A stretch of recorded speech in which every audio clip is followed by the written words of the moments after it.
Good morning friends, ನಾನು ನಿಮ್ಮ ವಿದ್ಯಾರಾಣಿ. ಇಂದು ನಾವು ಧ್ಯಾನದಲ್ಲಿ ನಾವೇನು ಮಾಡಬೇಕು ಭಾಗ 2 ತಿಳಿಯೋಣ. ನಿನ್ನೆಯ ದಿನದ ಅಭ್ಯಾಸವನ್ನು ನೀವು ಹಲವು ಬಾರಿ ಮಾಡಿ ಅದರಲ್ಲಿ ಪರಿಣಿತಿ ಗಳಿಸ್ಕೊಂಡಿದ್ದೀರಿ ಅಂತ ನಾನು ತಿಳ್ಕೊತೇನೆ. ಮೋಕ್ಷ ಅನ್ನೋ ಪದವನ್ನು ನೀವು ಕೇಳಿರ್ತೀರಿ. ಮೋಕ್ಷ ಅಂದ್ರೇನು? ಮೋಕ್ಷ ಅಂದರೆ ಪ್ರತಿಯೊಂದಕ್ಕೂ ಸಾಕ್ಷೀಭೂತವಾಗಿ ಬದುಕುವುದೇ ಮೋಕ್ಷ. ನಾವೆಲ್ಲರೂ ಆತ್ಮಸ್ವರೂಪಿಗಳು. ನಾವು ಅದನ್ನು ಕೂಡ ಸಾಕ್ಷೀಭೂತವಾಗಿಯೇ ಕಾಣಬೇಕು. ಧ್ಯಾನ ಒಂದು ಸರಳ ಮಾರ್ಗ, ನಮ್ಮನ್ನು ಪ್ರಜ್ಞಾಸ್ಥಿತಿಯಲ್ಲಿಡುವ ಅತ್ಯುತ್ತಮ ಮಾರ್ಗ. ನಾವೇ ಬ್ರಹ್ಮರು, ನಾವೇ ಭಗವಂತರು ಅಂತ ನಮ್ಮನ್ನು ನಾವು ಅರಿತುಕೊಳ್ಳುವಂತಹ ಮಾರ್ಗ. ಮೌನ ಧ್ಯಾನದಿಂದ ಹೆಚ್ಚು ನಮಗೆ ರೂಢಿಯಾಗುತ್ತೆ. ಮೌನವನ್ನು ಆವರಿಸಿಕೊಂಡವರು ಮೌನ ಒಂದು ಆಧ್ಯಾತ್ಮಿಕವಾದ ವಾಣಿ ಅನ್ನೋದನ್ನು ತಿಳ್ಕೋತಾರೆ. ನಮ್ಮ ಮನಸ್ಸನ್ನು ಶಾಂತಗೊಳಿಸುವ ಅತಿ ಸುಲಭ ದಾರಿಯೇ ಮೌನ. ಸಂಗೀತದ ಮಧ್ಯೆ ಗ್ಯಾಪ್ ಇದ್ರೇ ಅದು ಸಂಗೀತವಾಗುತ್ತೆ.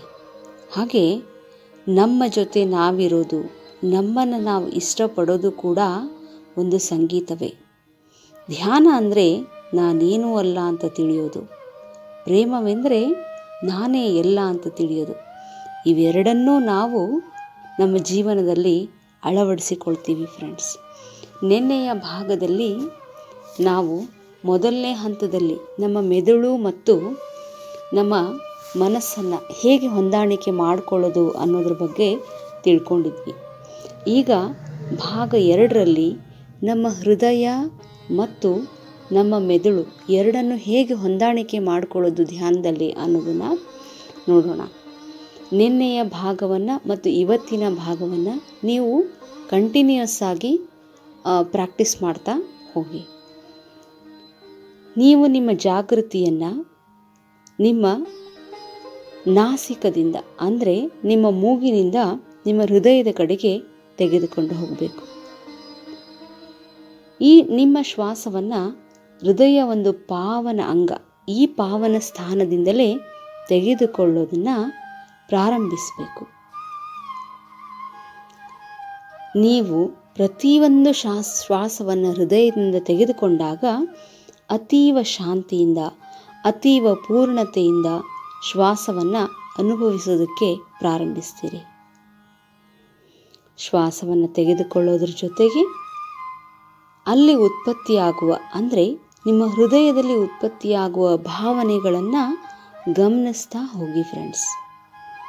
ಶ್ವಾಸವನ್ನು ತೆಗೆದುಕೊಳ್ಳಿ, ನಿಮ್ಮ ಹೃದಯದಿಂದಲೇ ಶ್ವಾಸವನ್ನು ತೆಗೆದುಕೊಳ್ಳಿ, ಅಲ್ಲಿ ಉತ್ಪತ್ತಿಯಾಗುವ ಭಾವನೆಗಳನ್ನು ಗಮನಿಸ್ತಾ ಹೋಗು. ಪ್ರತಿ ಶ್ವಾಸದೊಂದಿಗೆ ನೀವು ನಿಮ್ಮ ವಾಸ್ತವ ಪ್ರಜ್ಞೆಯೊಂದಿಗೆ ನಿಮ್ಮ ಹೃದಯಕ್ಕೆ ಚೈತನ್ಯವನ್ನು ನೀಡುತ್ತಿದ್ದೀರಿ. ಪ್ರತಿ ಶ್ವಾಸ ನಿಮ್ಮ ಹೃದಯದಿಂದ ಪ್ರಾರಂಭವಾಗಿ ನಿಮ್ಮ ಹೃದಯವನ್ನು ಚೈತನ್ಯಗೊಳಿಸ್ತಾ ಇದೆ.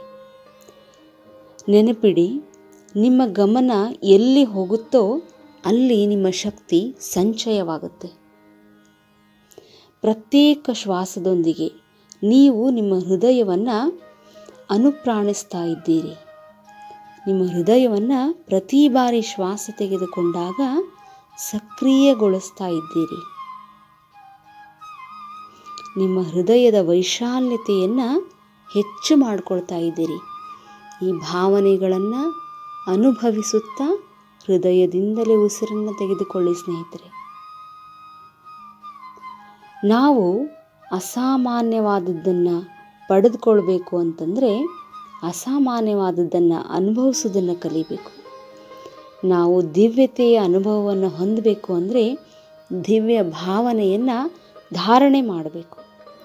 ಶ್ವಾಸವನ್ನು ತೆಗೆದುಕೊಳ್ಳಿ, ಹೃದಯದಿಂದ ಶ್ವಾಸವನ್ನು ತೆಗೆದುಕೊಳ್ಳುವುದನ್ನು ಅನುಭವಿಸಿ. ನಮ್ಮ ಅಂತರಾತ್ಮದ ಶುದ್ಧಿ ಮತ್ತು ಸಕಾರಾತ್ಮಕ ಶಕ್ತಿಯೊಂದಿಗೆ ಕನೆಕ್ಟ್ ಆಗಬೇಕು ಅಂದರೆ ನಮ್ಮ ಹೃದಯದಿಂದ ನಾವು ಶ್ವಾಸವನ್ನು ತೆಗೆದುಕೊಳ್ಳಬೇಕು.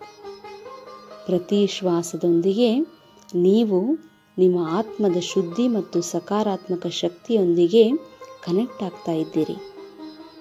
ಈ ಮೂಲ ಶಕ್ತಿಯೊಂದಿಗೆ ನಿಮ್ಮ ಇರುವಿಕೆಯನ್ನು ಅನುಭವಿಸಿ ಸ್ನೇಹಿತರೆ.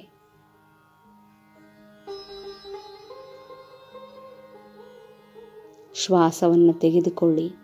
ನಿಮ್ಮ ಅಸ್ತಿತ್ವವನ್ನು ಹೊಸದೊಂದು ವ್ಯವಸ್ಥೆಯ ಕಡೆಗೆ ತೆಗೆದುಕೊಂಡು ಹೋಗುವಂತಹ ನಿರ್ಧಾರವನ್ನು ಮಾಡಿ. ಶ್ವಾಸವನ್ನು ತೆಗೆದುಕೊಳ್ಳಿ. ಅಪಾರ ಆನಂದ, ಅಪರಿಮಿತ ಕೃತಜ್ಞತೆ ಮತ್ತು ಅನಂತ ಪ್ರೇಮವು ನಿಮ್ಮ ಹೃದಯದಲ್ಲಿ ಉತ್ಪತ್ತಿಯಾಗುತ್ತಿರುವುದನ್ನು ಗಮನಿಸಿ. ಎಲ್ಲ ವಿರೋಧಗಳನ್ನು ಬಿಟ್ಟುಬಿಡಿ. ಸ್ವೀಕೃತಿಯ ಮನಸ್ಥಿತಿಯನ್ನು ನಿಮ್ಮಲ್ಲಿ ಆವಿರ್ಭವಿಸಿಕೊಳ್ಳಿ. ವಾಸ್ತವವನ್ನು ಸ್ವೀಕರಿಸಿ. ನಿಮ್ಮ ಬಳಿ ಇರುವುದೆಲ್ಲದಕ್ಕೂ ಧನ್ಯತೆಯನ್ನು ಅನುಭವಿಸಿ. ನೀವು ಯಾವಾಗ ಧನ್ಯ ಭಾವವನ್ನು ಹೊರಸೂಸುತ್ತೀರೋ ಆಗಲೇ ಸೃಷ್ಟಿ ನಿಮಗೆ ಮತ್ತೆ ಮತ್ತೆ ಅದನ್ನೇ ದಯಪಾಲಿಸುತ್ತೆ. ಸಂತೋಷ, ತೃಪ್ತಿ ಮತ್ತು ಪೂರ್ಣತೆಯ ಅನುಭವವನ್ನು ಹೊಂದಿರಿ. ಪ್ರತಿ ಶ್ವಾಸದೊಂದಿಗೆ ಈ ಭಾವನೆಗಳನ್ನು ನಿಮ್ಮ ಹೃದಯದಲ್ಲಿ ಅನುಭವಿಸಿಕೊಳ್ಳಿ. ನಿಮ್ಮ ಹೃದಯದಿಂದ ಈ ರಚನಾತ್ಮಕ ಶಕ್ತಿಶಾಲಿ ಕ್ಷೇತ್ರದಿಂದ ಶ್ವಾಸವನ್ನು ತೆಗೆದುಕೊಳ್ಳುತ್ತಾ ಇರಿ. ಜೊತೆಗೇ ನಿಮ್ಮ ಶಕ್ತಿಯಲ್ಲಿ ರೂಪಾಂತರೀಕರಣವಾಗುತ್ತಿರುವುದನ್ನು ಗಮನಿಸಿ, ಅನುಭವಿಸ್ತಾ ಹೋಗಿ. ಶ್ವಾಸವನ್ನು ತೆಗೆದುಕೊಳ್ಳಿ. ನಿಮ್ಮ ಹೃದಯ ವಿಶಾಲವಾಗುತ್ತಿರುವ ಅನುಭವವನ್ನು ಹೊಂದಿರಿ. ಪ್ರತಿ ಶ್ವಾಸವು ನಿಮ್ಮನ್ನು ಪೂರ್ಣತೆಯ ಕಡೆಗೆ ತೆಗೆದುಕೊಂಡು ಹೋಗ್ತಾ ಇದೆ. ಅದನ್ನು ಅನುಭವಿಸಿರಿ.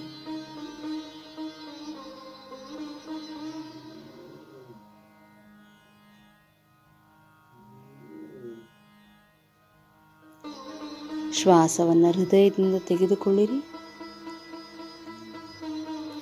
ನಿಮ್ಮ ಪಾವನ ಅಂಗ ಹೃದಯ ನಿಮ್ಮ ಎಲ್ಲ ಸಂತೋಷಗಳ ಜನಕ. ನಮ್ಮ ಎಲ್ಲ ಭಾವನೆಗಳು ಹುಟ್ಟುವುದೇ ಹೃದಯದಿಂದ.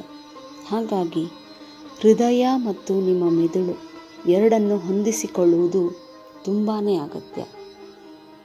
ಈಗ ನೀವು ಅತೀವ ಸಂತೋಷ, ತೃಪ್ತಿ, ಪೂರ್ಣತೆಯ ಭಾವವನ್ನು ಅನುಭವಿಸುತ್ತಿದ್ದೀರಿ. ಹೀಗೆ ಈ ಎಲ್ಲ ಭಾವನೆಗಳನ್ನು, ಈ ಎಲ್ಲ ರೂಪಾಂತರೀಕರಣಗಳನ್ನು ನಿಮ್ಮ ಶ್ವಾಸದ ಜೊತೆಗೇ ಅನುಭವಿಸುತ್ತಾ ನೀವು ಧ್ಯಾನದಲ್ಲಿ ಮುಂದುವರಿಬೇಕು ಫ್ರೆಂಡ್ಸ್. ಇದು ಧ್ಯಾನದಲ್ಲಿ ನಾವು ನಮ್ಮ ಹೃದಯದೊಂದಿಗೆ ಸಮಂಜಸತೆಯನ್ನು ರೂಪಿಸಿಕೊಳ್ಳುವಂತಹ ಒಂದು ಹಂತ. ಇದು ಭಾಗ 2. ನಾಳೆ ಮುಂದಿನ ಹಂತ 3ನೇ ಭಾಗವನ್ನು ನೋಡೋಣ. ಈ ಎಲ್ಲ ಹಂತಗಳನ್ನು ಸರಿಯಾಗಿ ನೀವು ಪಾಲಿಸ್ತಾ ಹೋದರೆ ನೀವು ಲಾ ಆಫ್ ಅಟ್ರಾಕ್ಷನನ್ನು ಅರ್ಥ ಮಾಡ್ಕೊಳ್ತೀರಿ.